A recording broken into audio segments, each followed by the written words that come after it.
এই যে কবরের যে আযাব, যে আমরা একটা কথা বলি, এটা আযাব বলে রুহের আযাব। কিসের আযাব? রুহ। দেহ তো আপনার নাই, ওখানে দেহ আছে? দেহ তো পচে গেছে, গলে গেছে। তাহলে আযাবটা কিসের? রুহের। বুঝাচ্ছি, আমি এই এই পড়াশোনাটা করেছি ইমাম গাজ্জালী রাহিমাহুল্লাহর বই থেকে। এত গভীর মানে লেখা, মানে ধরতে গেলেও মনে হয় যে একটা লাইন 10 বার পড়তে হচ্ছে। একটা এক্সাম্পল দিয়ে তিনি বুঝাচ্ছেন, এভাবে তিনি বলছেন এটা একটা উদাহরণ মাত্র, এটাই প্রকৃত ব্যাখ্যা না, একটা উদাহরণ মাত্র। বোঝানোর চেষ্টা করছেন তিনি এভাবে যে আমরা যখন ঘুমাই, অনেকে ভালো স্বপ্ন দেখেন না? ভালো স্বপ্ন দেখে আপনার কাছে ভালো লাগছে, খুব মজা লাগছে না? স্বপ্নের মধ্যে আপনি কি মানে ভালো ফিল করছেন, মাশাআল্লাহ ভালো লাগছে, ঘুরছেন ফিরছেন খাচ্ছেন। যখন কোনো খুব ভালো আপনি একটা স্বপ্ন দেখেন, আপনি কিন্তু ভালো লাগে। আপনি স্বপ্নে ঘুমন্ত অবস্থাতেই আপনি স্বপ্নে বাস্তবের ফিলিংস পাচ্ছেন, এমন হয় না?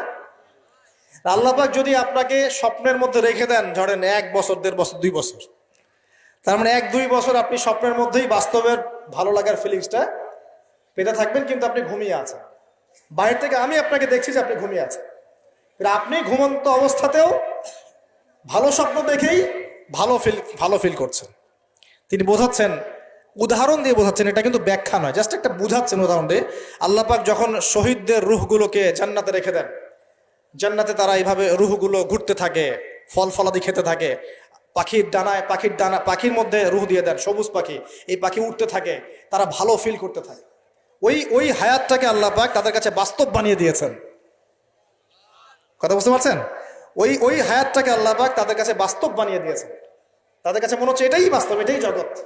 আল্লাহ চাইলে করতে পারেন না? একটা ঘুমন্ত মানুষকে যদি আল্লাহ করতে পারেন, তাহলে শহীদদের ব্যাপারে করতে পারেন না? পারেন। আবার ধরেন একজন মানুষ পাপাচারী, আপনি কখনো কখনো স্বপ্ন দেখেছেন, ভয়ের স্বপ্ন, আটকে উঠছেন, শ্বাস বন্ধ হয়ে যাচ্ছে, এমন হয়নি অনেকদিন?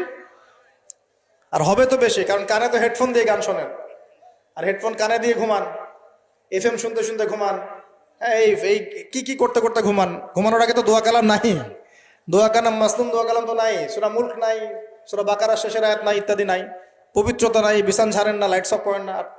আপনার সুন্নত মাফিক তো ঘুমাচ্ছি না। ঘুমানোর কতগুলো সুন্নত জানেন? ঘুমানোরই কত সুন্নত আছে।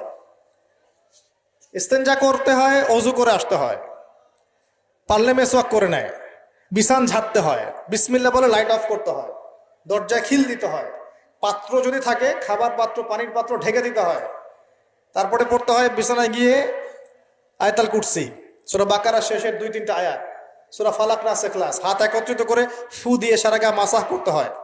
ডান কাত হয়ে আল্লাহুম্মা বিইসমিকা আমুতু আহইয়া বলে এই যে 33 বার সুবহানাল্লাহ, 33 বার আলহামদুলিল্লাহ, 34 বার আল্লাহু আকবার পড়তে পড়তে ঘুমাতে হয়। কয়জন জানে? কয়জন ঘুমানোর সুন্নত? ঘুমানোর আগে এখন কানে হেডফোন, ব্লুটুথ, হাবি জাবি এইসব দিয়ে যুবকরা ঘুমাচ্ছে। প্রতিটা কাজ নবীর সুন্নত মতো করার চেষ্টা করবো, আল্লাহ পাক তৌফিক দান করুন। এই যে 9 নম্বর ওয়াদা করেন, জীবনের প্রতিটা কাজ নবীর সুন্নাহ মতো করবেন। রাজি আছেন ইনশাআল্লাহ? একদম চেহারা থেকে শুরু হবে, চুল দাড়ি পোশাক আশাক থেকে শুরু হবে। আল্লাহ পাক যত উপরে নিয়ে যাবেন, আপনি যেখানেই যান নবীর সুন্নত বাস্তবায়ন করবেন ইনশাআল্লাহ। আল্লাহ পাক তৌফিক ইনায়াত করুন, বলি আমিন। মনে করেন খারাপ স্বপ্ন দেখছেন, খারাপ স্বপ্নে এখন আপনি কষ্ট পাচ্ছেন, দেখছেন যে পানিতে ডুবে যাচ্ছেন, দেখছেন যে আপনি আগুনে পুড়ে যাচ্ছেন, নাউজুবিল্লাহ, দেখছেন যে আপনি হয়তো কেউ আপনার শ্বাস গলা চিপে ধরেছে ইত্যাদি, মানে আপনি কষ্ট পাচ্ছেন। বাহির থেকে কিন্তু আমি আপনার কষ্ট বুঝতে পারবো না, পারবো? আপনি ঘুমিয়ে আছেন, ঘুমিয়ে আপনি কষ্ট পাচ্ছেন। এখন এই ঘুমন্ত কষ্টের স্বপ্নটাকে আল্লাহ পাক যদি 5 বছর লম্বা করে দেন, পারবেন কিনা? আল্লাহ পাক পারেন কিনা? 5 বছর ঘুমিয়ে আছেন, আপনি উঠতে পারতেছেন।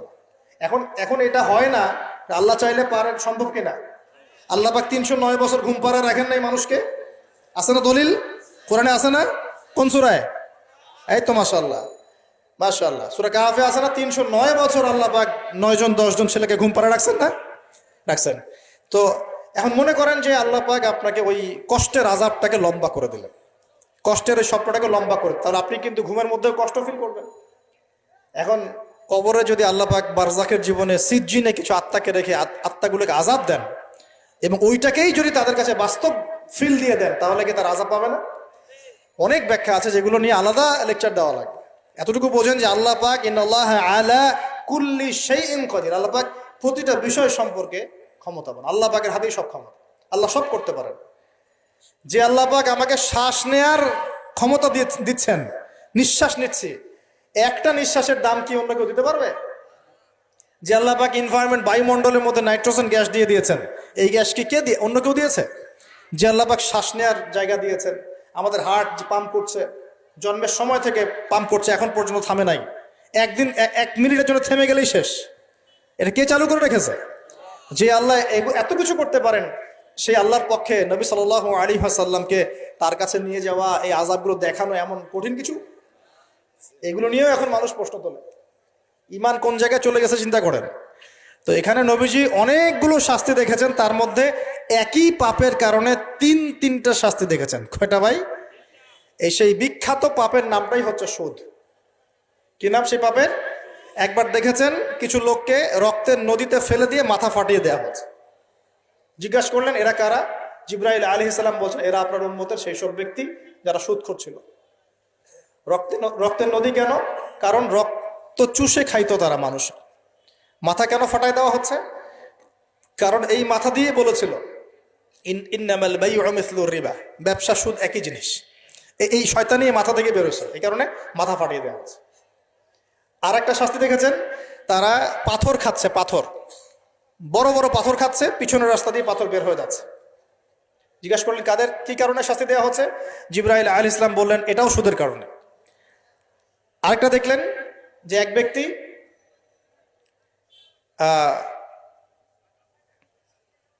রক্তের নদী বলেছে, হ্যাঁ রক্তের নদীতে সাঁতার, এটা একটা বলেছে, একটা হচ্ছে পাথর খাওয়া। আরো একটা শাস্তি দেখেছেন নবী সাল্লাল্লাহু আলাইহি ওয়াসাল্লাম, এটাও সুদের কারণে। এই মুহূর্তে ভুলে গেছেন তিনটে পাপ। হ্যাঁ না না, ও মনে পড়েছে, শুকরিয়া আল্লাহ, শুকরিয়া। 3 নম্বরটা দেখেছেন তিনি, যে কিছু মানুষ শুয়ে আছে আর এই পেটটা, এই বাড়ি, আমাদের বাড়ি যেমন উঁচু, বাড়ির মতো উঁচু হয়ে আছে পেটটা, আর পেটের ভিতরে অজগরের মতো বড় বড় সাপ কিলবিল কিলবিল করছে। এই 3টা শাস্তি তিনি দেখেছেন। দেখে জিবরাইল আলাইহিস সালামকে বলছেন এই 3টা শাস্তি কি কারণে? 3টার ক্ষেত্রেই জিবরাইল আলাইহিস সালাম বলেছেন সুদের কারণে, সুদের কারণে, সুদের কারণে। আল্লাহ পাক আমাদেরকে হেফাজত করুন বলি আমি। 10 নম্বর নিয়াত, আমরা সবাই হালাল খাওয়ার চেষ্টা করবো ইনশাআল্লাহ। আমরা হারামের দিকে যাব না ইনশাআল্লাহ। হালাল রিজিক আল্লাহ যতটুকু দিবেন এতটুকুতে সন্তুষ্ট থাকবো ইনশাআল্লাহ। এবং যদি আমি সামর্থ্যবান হই, ধনী হতে আল্লাহ পাক নিষেধ করেন নাই, ধনী হতে আল্লাহ নিষেধ করেন নাই, ব্যবসা করতে নিষেধ করেন নাই, ধন সম্পদ আল্লাহ পাক অর্জন করতেও নিষেধ করেন নাই, কিন্তু দুনিয়ার পূজা করতে আল্লাহ নিষেধ করেছে, দুনিয়ার মোহে ডুবে যেতে আল্লাহ নিষেধ করেছেন। সম্পদ ওসমান রাদিয়াল্লাহু আনহুরও ছিল, কিন্তু সেই সম্পদ তিনি তার প্রয়োজনে যতটুকু লাগতো এতটুকু ব্যয় করতেন, বাকিটা আল্লাহর রাস্তায় ব্যয় করতেন। ওসমান রাদিয়াল্লাহু আনহুর মতো ধনী হতে কোনো সমস্যা আছে? আপত্তি আছে?